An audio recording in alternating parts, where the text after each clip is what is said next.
ভক্তিমতী মায়েরা তাহলে বুঝে নিয়ে গেল তো স্নান করলেই গাছের কাছে যেতে হবে। যারা তুলসী গাছে জল দেন তারা আমার দু তিনটে কথা একটু হৃদয়ঙ্গম করে নিন। ওই যে কিছু কিছু ইউটিউব বেরোচ্ছে এখন, অনেকেই বের করছে, অমুক দিনে তুলসীতে জল দিতে নেই, তুমুক দিনে তুলসীতে জল দিতে নেই। শুধু একটা দিন মানবেন, দ্বাদশীর দিন তুলসীর গায়ে হাত না লাগে জল দিতে পারে না। কেমন? প্রতিদিন তুলসীকে জল দেবেন। খালি আপনার জীবনে অসুবিধে থাকলে তাহলে সেদিন আপনি দেবেন না, অসহজ হলে। বুঝে নিলেন? এছাড়া ভিজে কাপড়ে কোনো সময় তুলসীর সামনে যাবেন না। আপনার কাপড়ের জল তুলসীর গায়ে পড়লে 7 জন্ম বসনের কষ্ট পেতে হবে। 2, তুলসীর সামনে গিয়ে জোরে জোরে মন্ত্রপাঠ বা গান গাইবেন না। আপনার মুখে থুতু যদি তুলসীর গায়ে ঠিকতে পড়ে আপনি বোবা হয়ে জন্মাবেন। বুঝে নিলেন? আর এক হাতে ঘটি ধরবেন না, 2 হাত দিয়ে ঘটি ধরে জল ঢালবেন না, মনে থাকবে। এবার বলি, তুলসীকে জল দেয়া মানে ঘুষ দেওয়া। ঘুষ দেওয়া বোঝেন তো? হাসির কিছু নেই। তুলসীকে জল দেয়া মানে ঘুষ দেওয়া। আপনি তো মন্ত্রে তাই বলছেন, তুলসী তুলসী নারায়ণ, তুমি তুলসী বৃন্দাবন, তোমার শিরে দিলাম জল, অন্তিমকালে দিও স্থল। আজকে তোমাকে দিচ্ছি, সেদিন আমাকে দিও। তাহলে ঘুষ দেওয়া হলো না। এইবার বলি, গোলকের অধিপতি দেবী হলেন তুলসী। ওখানে 4 জন সাক্ষী চাই, তবে তুলসী আপনাকে ঢুকতে দেবে। একজন সাক্ষী আপনার সঙ্গে থাকেই। যখন তুলসীকে জল দেন ও চেয়ে চেয়ে দেখে, সে কে? সূর্যদেব। তাহলে বাকি 3 জনকে আপনার হয়ে সাক্ষী দেন। আপনার স্বামী যাবে, ছেলে না হয় মেয়ে যাবে, তাহলে 3 জন সাক্ষী কে দেবে? যখনই তুলসী গাছে জল দেবেন, তর্জনী, মধ্যমা, বৃদ্ধা, এই 3টে আঙুল কোথায় দেবেন? ওই 3 জন সাক্ষী দেবে। ঠিক ঠিক হাতটা এইরকম করুন। এই যে কোনই আছে, কোনয়ের ঠিক বাঁ দিকে দেখুন একটা উঁচু ঢিপি আছে। এই উঁচু ঢিপিটার 3 দিকে হাত দিন, 3টে গর্ত আছে। এরা 3 জন ওই দিন সাক্ষী দেবে। এরা কারা? উপরে যমুনা, নিচে সরস্বতী। উপরে যমুনা, নিচে সরস্বতী। উপরে যমুনা, নিচে সরস্বতী। উপরে যমুনা, নিচে সরস্বতী। গঙ্গা বয়, পাশেতে গঙ্গা বয়। কোন শুভ কাজ করিবার কালে, কোন শুভ কাজ করিবার কালে সাক্ষী রয়, ত্রিবেণী সাক্ষী রয়। তোমরা 3 জনেতেই সাক্ষী রইলে, জনেতেই সাক্ষী রইলে। গঙ্গা যমুনা সরস্বতী 3 জনেতেই সাক্ষী রইলে। যমুনা সরস্বতী যেন কৃষ্ণ পদে থাকে মতি। হরি হরি বল। সরস্বতী পদে থাকে মতি। গঙ্গা যমুনা সরস্বতী জনেতেই সাক্ষী রইলে। জনেতেই সাক্ষী রইলে। বুঝে নেওয়া গেল? তাহলে 4 জন সাক্ষী। চলুন কহন মুনি তুলসীকে জল দিয়ে মিথিলায় চললেন। ও মন ময়না পাখি রে, রাধে কৃষ্ণ বল। ও মন ময়না পাখি রে, রাধে কৃষ্ণ বল। রাধে কৃষ্ণ, কৃষ্ণ রাধে, রাধে কৃষ্ণ, কৃষ্ণ রাধে। রাধে রাধে কৃষ্ণ বল। ময়না পাখি রে, ও রাধে কৃষ্ণ বল। ও মন ময়না পাখি রে, রাধে কৃষ্ণ বল। ভক্তমণ্ডলী, ভক্তিমতী মায়েরা, এই যে গানটি শুনছেন, কেউ যদি গায় জানবেন আমাদের চুরি করে গাইছে।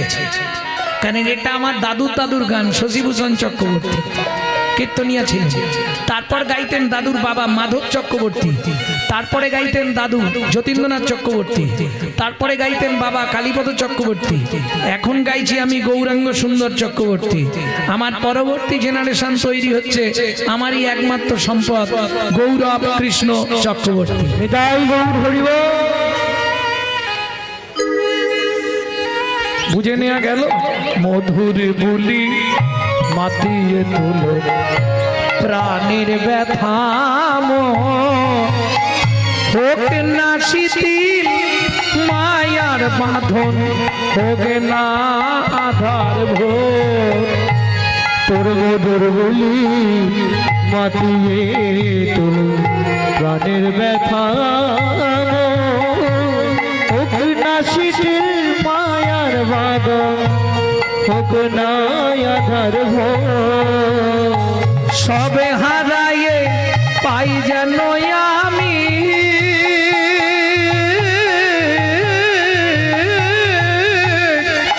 রাধা কৃষ্ণের চরণ তাল, রাধে কৃষ্ণ বল।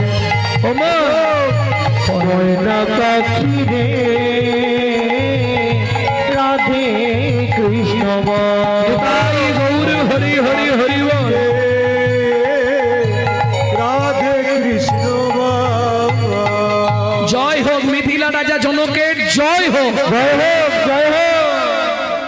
আরে কহর কি মনে করে কেন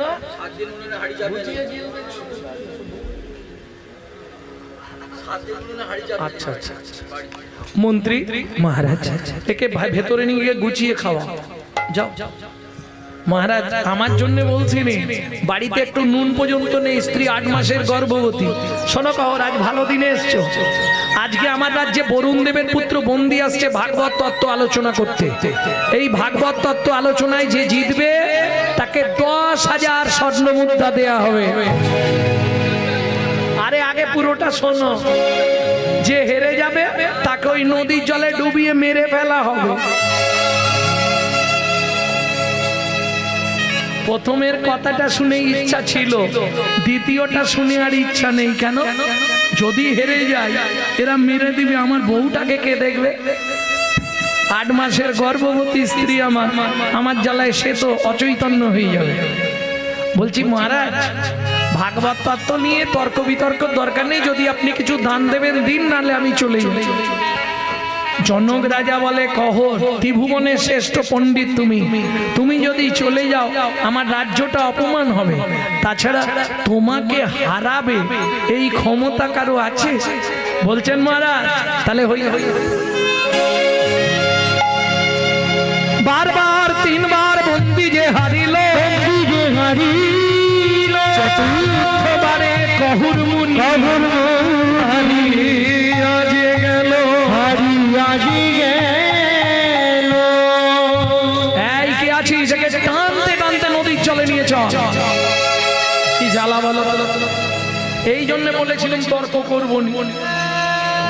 সবাই মিলে ধরে টানতে টানতে নিয়ে গেল নদীর জলে।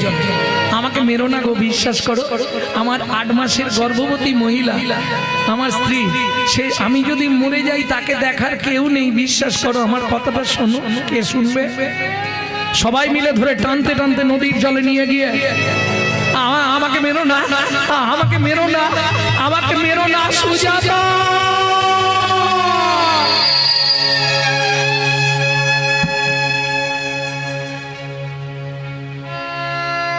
ভক্তমণ্ডলী, ভক্তিমতী মায়েরা, সন্তানের কিছু হলে সবার আগে কে জানতে পারে?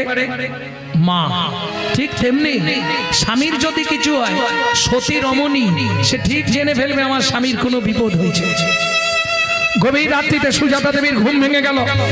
তবে কি স্বামীর কোনো বিপদ হলো? তাড়াতাড়ি করে উঠে একবার ঘর একবার বার, এত রাত কোথায় যাবে? আর ঘুম আসছে না। ভোরবেলা উঠে বাসি পাঠ সেরে স্নান করে হরি মন্দির মার্জন করে পথের দিকে তাকিয়ে বসে আছে। এদিকে জনক রাজা মন্ত্রীকে ডেকে বললেন, মন্ত্রী মহারাজ শোনো, ঘোড়ার গাড়ি ভর্তি করে চাল ডাল খাদ্যদ্রব্য আনাজ বাজার সব নিয়ে যাও, তপবনে কহর মুনির স্ত্রী সুজাতা দেবীকে দিয়েছে। 8 মাসের গর্ভবতী মহিলা খেতে না পেয়ে যদি মারা যায়, পাপটা আমাদের হয়ে যাবে, তাই না? আমাদের জন্যই তো মরেছে, পাপটা আমাদের হবে। জনক রাজার কথা মতো প্রধানমন্ত্রী চললেন, ঘোড়ার গাড়ি ভর্তি করে সব নিয়ে আর ঘোড়ার গাড়ির শব্দ পেয়েই সুজাতা দেবী ছুটে বেরিয়ে এসছে। কোথা থেকে আসছেন? মিথিলা থেকে। যেই বলেছে মিথিলা থেকে অমনি মনটা আনন্দ হলো, তাহলে স্বামীও নিশ্চয়ই এসেছে। বলছি কি মা, বলছি কালকে আমার স্বামী তো মিথিলায় গেছিল। হ্যাঁ হ্যাঁ গেছিল। বলছি মা আগে মালপত্রগুলো না ভাই, না না আগে বলুন না আমার স্বামী কোথায়। শোনো মা, কাল মিথিলায় সবাই রাজসভায় ভাগবত তত্ত্ব আলোচনা ছিল। সেখানে প্রকাশ ছিল যে জিতবে তাকে 10,000 স্বর্ণমুদ্রা দেয়া হবে, যে হেরে যাবে তাকে ওই নদীর জলে ডুবিয়ে মারা হবে। তোমার স্বামী হেরে গেছিল, বরুণ দেবের পুত্র বন্দী, তার লোকজনকে দিয়ে তোমার স্বামীকে ওই নদীর জলে বলে না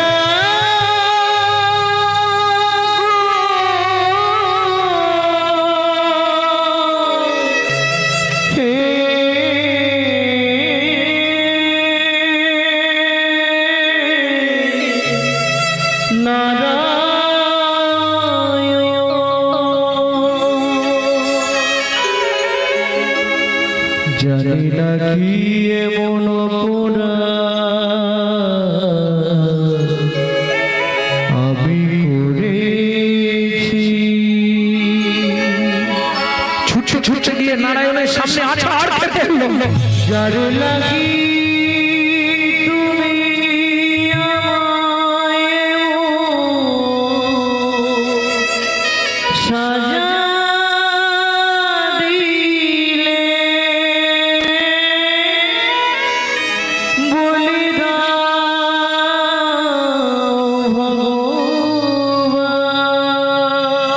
জীবনের প্রথম দিন থেকে তোমার চরণে তুলসী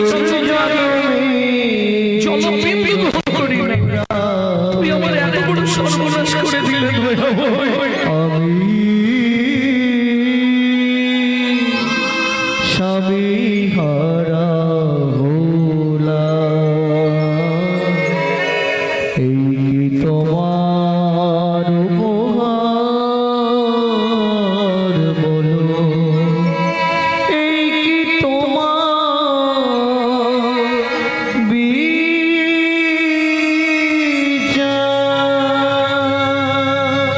ও বিধি রে,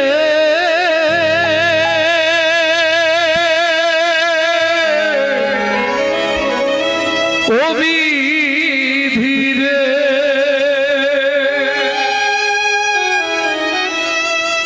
ওজন দাড়ির পাল্লা দুটো সমান হলো কি? হায় বিধাতা তোমার এমন বিচার দেখিনি। ওজন দাড়ির পাল্লা দুটো সমান হলো কি? হয় বিধাতা তোমার মন বিচার দেখিনি। আজ থেকে আর তোমার সেবা পূজা আমি করবো না।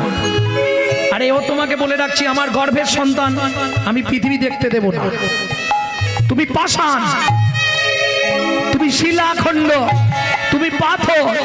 এই মুহূর্তে আমার এই সন্তানকে নিয়ে আমি নদীর জলে ঝাঁপ দিয়ে মরবো। ও মা যা বললো তাই করলো। ছুটিতে ছুটিতে তবে গঙ্গা তীরে আইলা, জলে ঝাঁপ দেবে বলে মনেতে ভাবিলা।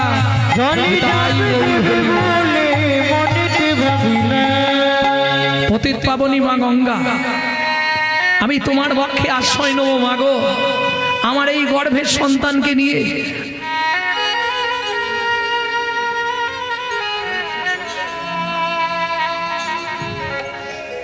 পতিত পাবনী মা গঙ্গা, আমার এই গর্ভের সন্তানকে নিয়ে মা আমি তোমার পক্ষে আশ্রয় নিচ্ছি, তুমি আমায় আশ্রয় দাও। জয় মা গঙ্গা, জয় মা। এত বলি গঙ্গা জলে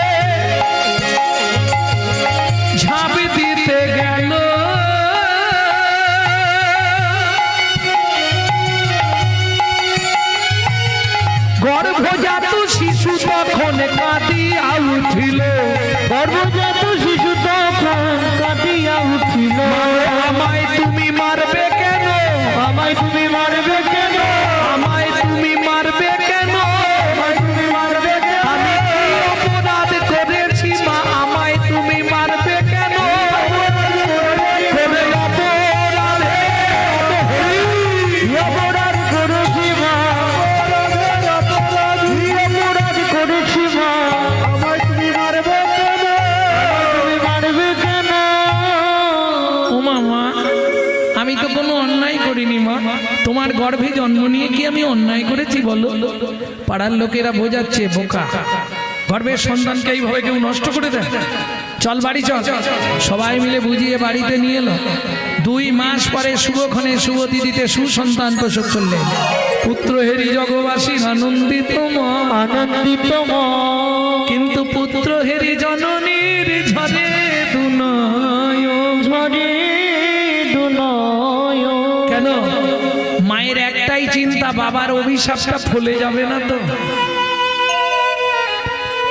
কি গো, প্রথম বোঝা গেল না। ঠিক 6 মাস 7 মাস থেকে আস্তে আস্তে শরীরে বাঁক নিতে শুরু করলো। 12 বছর পর্যন্ত, 11 বছর পর্যন্ত উঠতে পারে না। 12 বছরে যখন পা দিল, আস্তে আস্তে লাঠি ধরে ধরে দাঁড়ায়। মা, ও মা, আমাকে দেখলেই তুমি শুধু কাঁদো কেন মা? ভাবুন, মায়ের সব থেকে বড় কষ্ট না, একটা ছেলে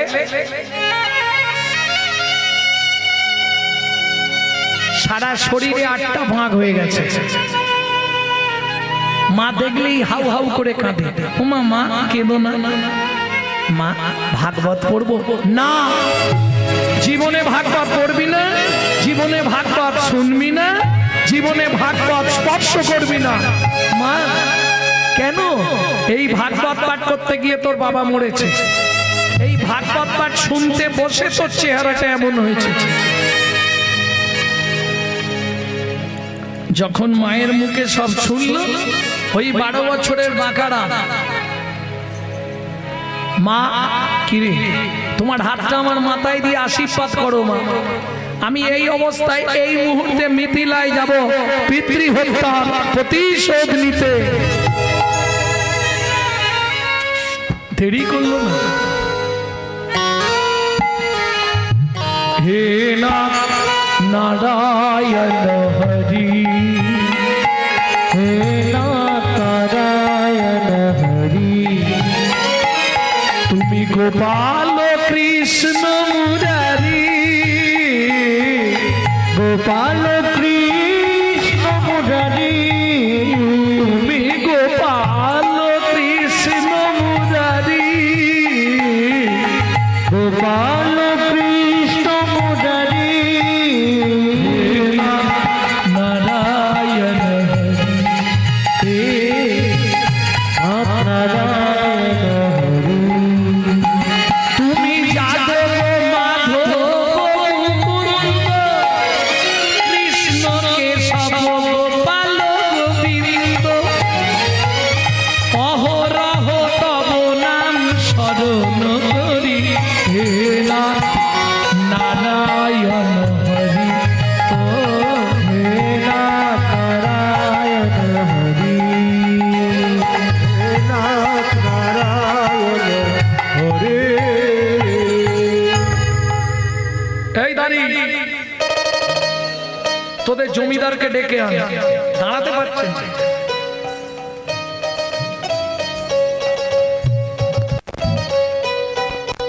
দাঁড়িয়ে ছুটে গেল মহারাজ।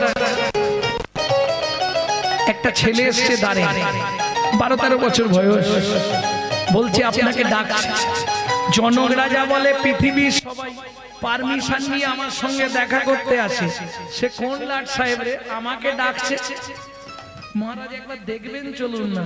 ও মাইরা, খুব কান খুলে শোনো, গঙ্গাতে ডুবিলে হয় পশ্চাতে পাবন, গঙ্গা স্নান করলে 6 মাস পরে রেজাল্ট আউট, পুণ্য হলো না পাপ হলো। গঙ্গায় স্নান করলে আবার পাপ হয় নাকি? পুণ্যই হয়। কি পাপও হয় পুণ্য হয়। নিয়ম না মেনে স্নান করলে পাপ হয়, আর নিয়ম মেনে স্নান করলে পুণ্য হয়। কিন্তু 6 মাস পরে পাবেন রেজাল্ট। তাহলে গঙ্গাতে ডুবিলে হয় পশ্চাতে পাবন, বৈষ্ণব দর্শনেই দেহ পবিত্র হয়, এটা বৈষ্ণবের গুণ। যেই না জনক রাজা এসে কহ মুনির ছেলে অর্থাৎ অষ্টবক্রকে দর্শন করেছে, সঙ্গে সঙ্গে গায়ের লোমগুলো খাড়া হয়ে গেছে। কে বাবা তুমি? জনক রাজা হাত জোড় করছে 12 বছরের ছেলেকে। কে বাবা তুমি? আমায় আপনি চিনবেন না। মায়ের পেটে থাকাকালীন বাবা রেগে গিয়ে নাম দিয়েছিল অষ্টবক্র। কে তোমার বাবা? মহারাজ কহনি, যাকে 12 বছর আগে আপনার এখানে ডুবিয়ে মেরে ফেলা হয়েছিল। বলছিলাম মহারাজ বরুণ দেবের পুত্র বন্দী আছে, ওকে একবার ডেকে দিন না। ও কত বড় বাপের বেটা, কত ভাগবত শিখেছে আমি দেখবো। জনক রাজা বলে বাবা তুমি তো দাঁড়াতেই পাচ্ছ না, আর কি দেখবে? শুনুন মহারাজ, ও তো ভাগবত মুখস্থ করে ভাগবত শিখেছে, আর আমি মায়ের পেটে বসে ভাগবত শিখে তারপর বাইরে বেরিয়েছি। কি বরুণ দেবের পুত্র বন্দীকে ডাকা হলো। সভাসদ বসলেন যত পণ্ডিতরা।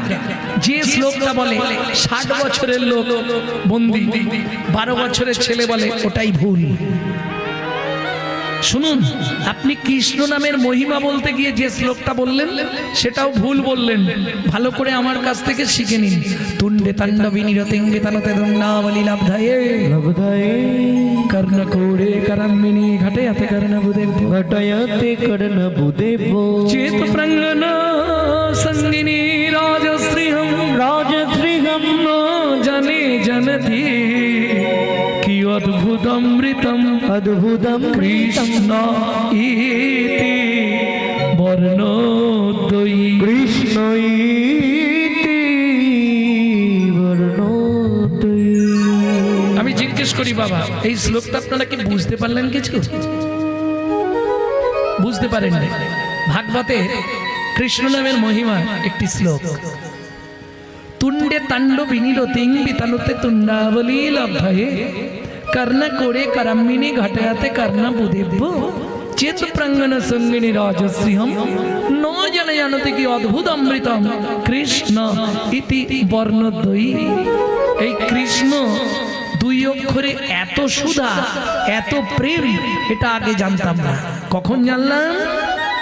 তুণ্ডে তাণ্ডবী নিরতিং বিতানুতে তুণ্ডাবলী। তুণ্ড মানে জিহুবা, তাণ্ডব মানে নাচানাচি। গুরুদেবের জিহুবায় মন্ত্রটা নাচানাচি করতে করতে শিষ্যের কর্ণ কোড়ে করম্মিনী ঘটয়াতে কর্ণবুদেব্য। যখনই শিষ্যের কর্ণমূল দিয়ে মর্মমূলে চলে গেল, তখন শিষ্য বলছে ন জানে জানতি কি অদ্ভুত অমৃতম কৃষ্ণ ইতি বর্ণদ্বয়ী। এর প্রমাণ কি করে পাবেন? এর প্রমাণ কি করে পাবে?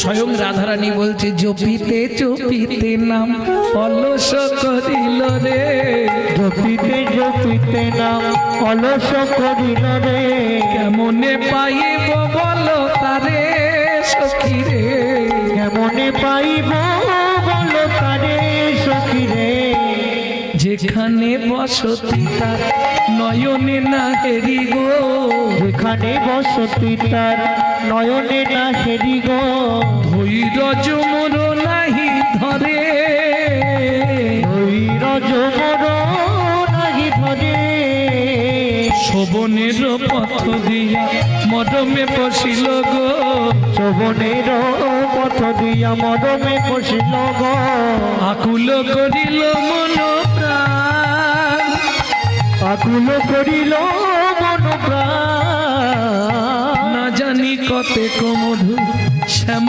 নামে আছে গো, না জানি কতেক মধু শ্যাম নামে আছে গো, বদন ছাড়িতে নাহি পারে।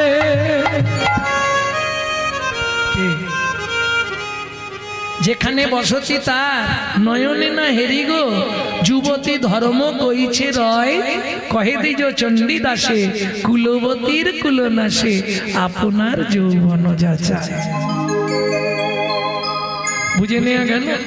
ভক্তমণ্ডলী ভক্তিমতী মায়েরা সভাসদ পণ্ডিতরা বলে উঠল অষ্টবক্র কি, অষ্টবক্র কি, অষ্টবক্র কি। না সবাই জয় দিচ্ছে না, কিছু মানুষ দিচ্ছে কিছু দিচ্ছে না। কি না না ঘুমায়নি, জেগে আছে। শ্রোতাদের দিকে পুরো অন্ধকার তো বোঝা যাচ্ছে। অষ্টবক্র কি, সবাই বাড়ি যাবে কি?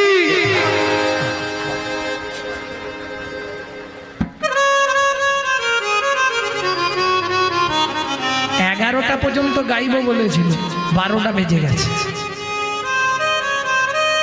না না সব বাড়ি যাবে এক্ষুনি বললো তো, তুমি কোথা ছিলে?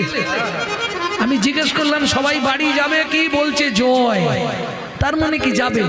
সম্মতি আছে, সম্মতি আছে। তুমি মাথা চুলকাতে লেগে গেলে। ভক্তমণ্ডলী ভক্তিমতী মায়েরা, আমার জয় দিয়ে লাভ নেই, তুমি জলে ডুবে মরো। সেদিন আমার বাবা নাকি ভুল বলেছিল বলে তাকে জলে ডুবিয়েছো, আজকে তুমি জলে ডুবে মরো। আমি পৃথিবীতে প্রকাশ করব ভাগবত কারো মৃত্যু দেয় না, ভাগবত মরা বাঁচায়। এটা সত্যি কথা। জীবনে যদি কারো চরিত্র নষ্ট হয়ে যায়, বিজ্ঞান পারে না সংশোধন করতে, তা পারে একমাত্র হরি নামামৃত কিংবা ভাগবত কথামৃত। চরিত্র সংশোধন করতে পারে ভাগবত কিংবা হরিনাম। বিজ্ঞানের ক্ষমতা নেই, আপনার চরিত্র সংশোধন করতে পারে। বিজ্ঞান উন্নতি হয়েছে, আপনারা হয়তো বলবেন বিজ্ঞান অনেক উন্নত, বিজ্ঞান রেডিয়াম সৃষ্টি করেছে। কি বিজ্ঞান উন্নত হয়নি? বিজ্ঞান রেডিয়াম সৃষ্টি করেছে। একবারও ভেবেছেন সেই রেডিয়াম সৃষ্টির প্রথমে ঈশ্বর জোনাকি পোকার পিছনে দিয়ে দিয়েছে? কোন সময় ভেবেছেন এগুলো? বিজ্ঞান রেডিয়াম সৃষ্টি করেছে, বিরাট কিছু করে ফেলেছে নাকি? ও তো অনেকদিন আগে পৃথিবীর সৃষ্টিতেই জোনাকি পোকার পিছনে ঈশ্বর লাগিয়ে দিয়েছে রেডিয়াম।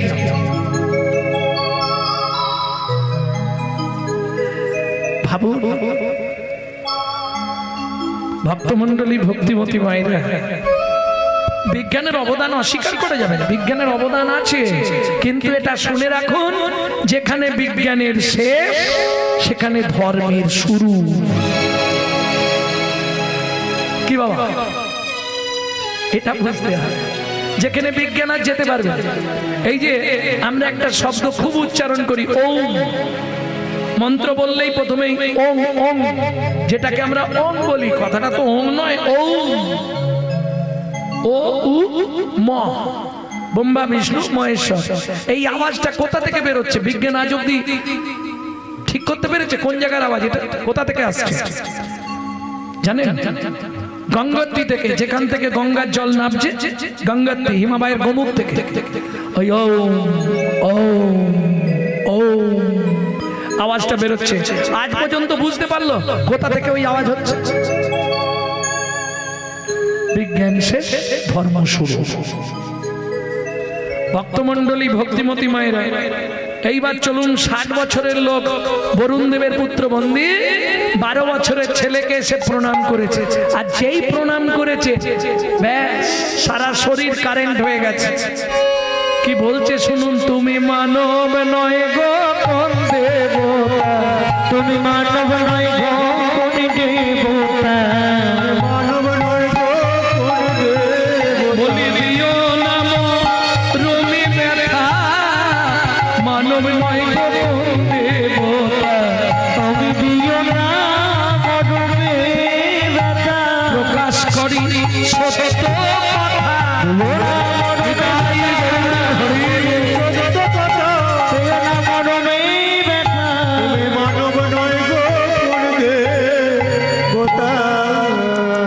শোনো ভাই, সত্যিটা তোমার কাছে বলি, তোমার বাবাকে আমি মারিনি, তাহলে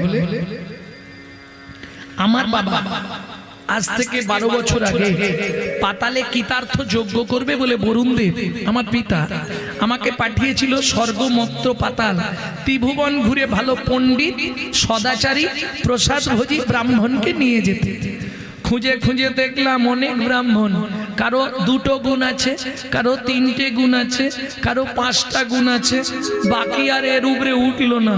একমাত্র তোমার বাবাকে দেখলাম 9টা গুণের অধিকারী, সাত্বিক ব্রাহ্মণ, তাতে পণ্ডিত, আবার প্রসাদ ভোজি। তোমার বাবাকে নিয়ে গেছি আমার বাবা যজ্ঞে পৌরোহিত্য করবার জন্য। যজ্ঞ শেষ হয়ে গেছে 5 দিন আগে। ওই তাকিয়ে দেখো তোমার বাবা আসছে।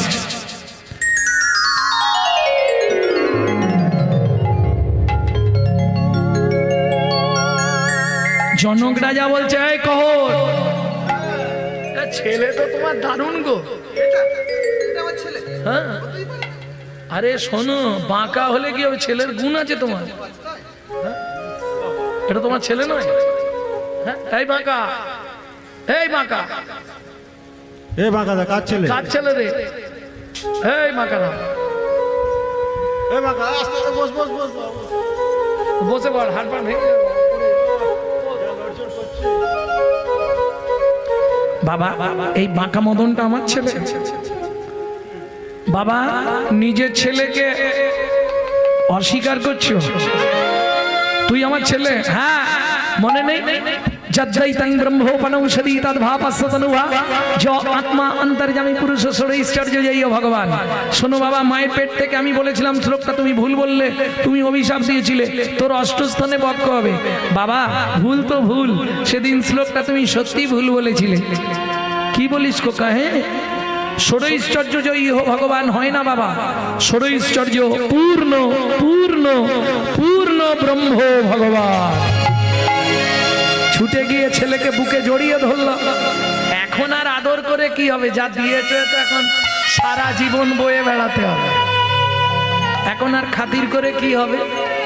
খোকা, কি আমার সঙ্গে ওই সমঙ্গা নদীতে চল, একটা মন্ত্র শিখিয়ে দেবো, মন্ত্রটা পাঠ করে ধূপ দিবি, তোর শরীরের 8টা বাঘ ওই নদীতে চলে যাবে।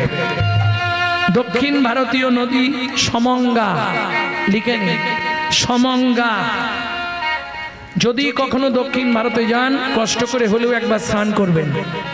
যাদের আর্থারাইটিস আছে, হাত পা বেঁকে যাওয়া, কোমরের যন্ত্রণা, হাঁটুর যন্ত্রণা, একটা ডুব দিলেই চলে যাবে। তবে ঝামেলাও আছে, একবার ডুবতে 5000 টাকা লাগে। এটা তো টাকা তো যাক না হয় সেরে যাব, গ্যারেন্টি ও ভালো হয়ে যাবে। যাদের হাত পা বেঁকে গিয়ে থাকে না, আর্থারাইটিস হয়ে, ও ডুবলেই ঠিক হয়ে যাবে। কিন্তু মুশকিলটা কি জানেন?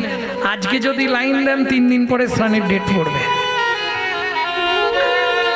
বিভৎস ভিড়ায় সমঙ্গায়, এবং দেখবেন বড় করে লেখা আছে অষ্টবক্ষের কৃপাপ্রাপ্ত নদী সমঙ্গা। ও মা, যেই গিয়ে ডুব দিল, নদী 8টা বাঁক নিয়ে নিল, একদম সুন্দর সুটাম চেহারায় উঠে এলো। পিতা পুত্রে দুজনে করিল গমন, পিতা পুত্রে দুজনে করিল গমন, জননী নিকটে আসি দিল দর্শন, জননী নিকটে আসি দিল দর্শন। মা, ও মা, কে? আমি অষ্ট। আর বক্ষ বলছে না। ও মা, তুই তো রাজপুত্রর মতো হয়ে গেছিস রে। হ্যাঁ, কি করে এমন হলো? হ্যাঁ, কি করে হলো? শোনো মা, এক ভাগবত হয় ভাগবত শাস্ত্র, এক ভাগবত হয় ভাগবত শাস্ত্র, এক ভাগবত হয় ভক্তি রসের পাত্র, আর এক ভাগবত হয় ভক্তি রসের পাত্র, এক ভাগবত হয় ভক্তি রসের পাত্র, আর এক ভাগবত হয় ভক্তি রস পাত্র। চার গৃহে নিত্য নিত্য ভাগবত হয়, উপচারী গৃহে নিত্য নিত্য ভাগবত হয়, তাহার থাকে না মাগো মরণের ভয়, তাহার থাকে না মাগো মরণের ভয়। নিত্য নিত্য যেই জন করয়ে শ্রবণ, নিত্য নিত্য যেই জন করয় শ্রবণ। বাবা ভেতরে এসো। বাবাকে কোথায় পেলি?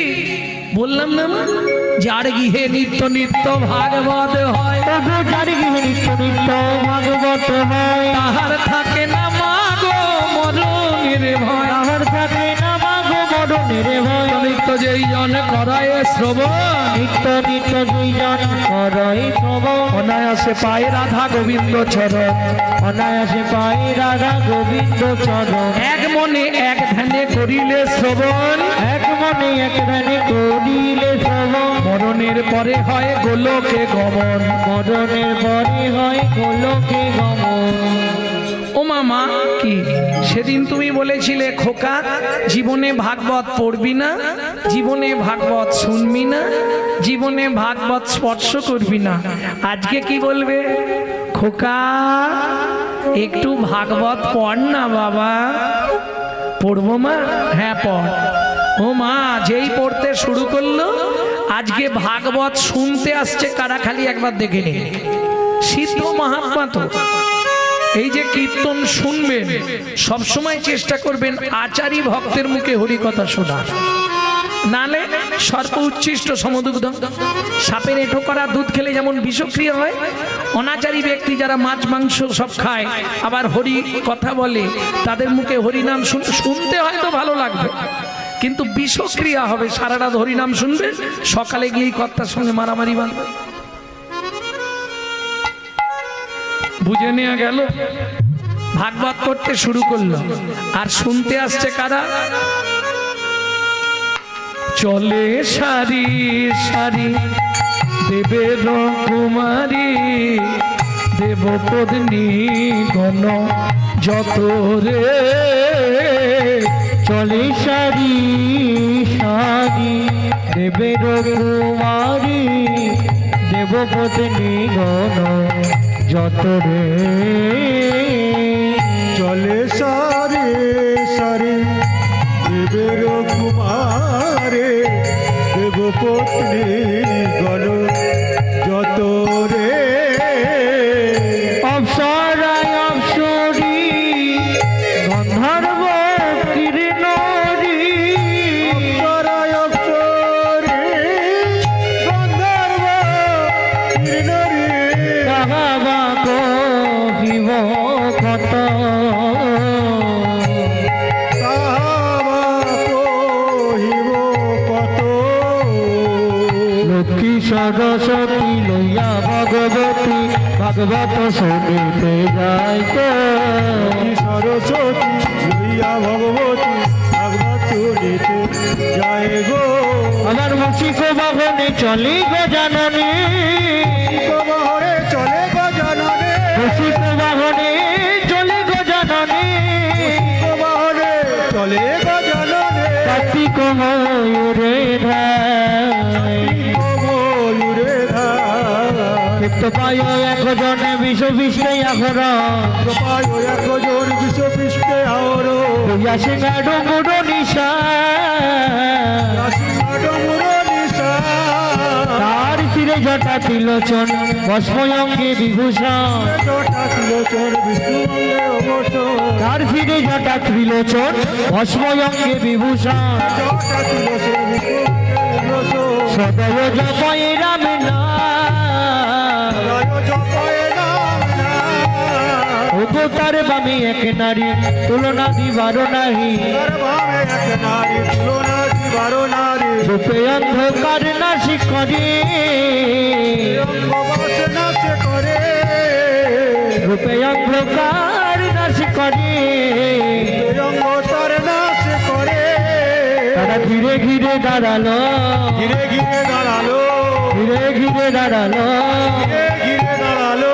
ভাগবত শুনবে বলে ঘিরে ঘিরে দাঁড়ালো, ভাগবত শুনবে বলে ঘিরে ঘিরে দাঁড়ালো। ভাগবত শুনবে বলে যত দেবী দেবী গণে, ভাগবত শুনবে বলে, যত দেবী দেবী গণে।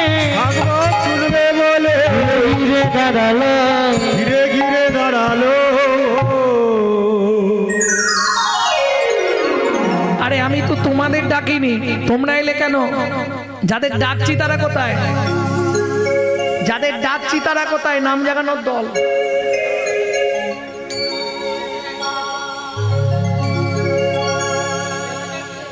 চলে যাও, গেছে। যাদের ডাকছি সে কোথায়? এসে দাঁড়ালেন ব্রজেন্দ্র নন্দন ভগবান শ্রীকৃষ্ণ।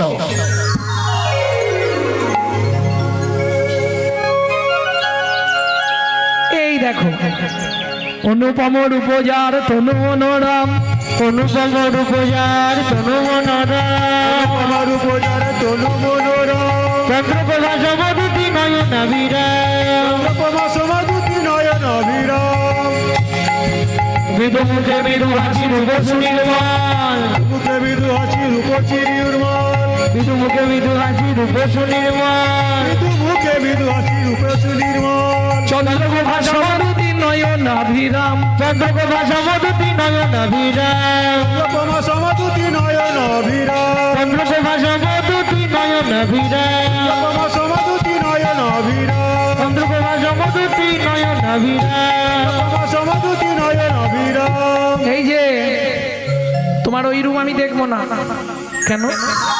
আমি তো যুগল মন্ত্রে উপাসনা করি, তুমি যুগলে দাঁড়াও তবে দর্শন করব। তখন রাইবা মেলেই পুন দাঁড়াইল সে, তখন রাইবা মেলেই পুন দাঁড়াইল সে, আইবা মেলেই পুনো দাঁড়াইল চাঁদ, রাইবা মেলেই পুন দাঁড়াইল সে, আইবা মেলেই পুনো দাঁড়াইল চাঁদ, ভক্তগণ হৃদয় মাঝে করুণ বিশ্রাম, ভক্তগণ হৃদয় মাঝে করুণ অধিষ্ঠান, ভক্তগণ হৃদয় মাঝে করুণ বিশ্রাম,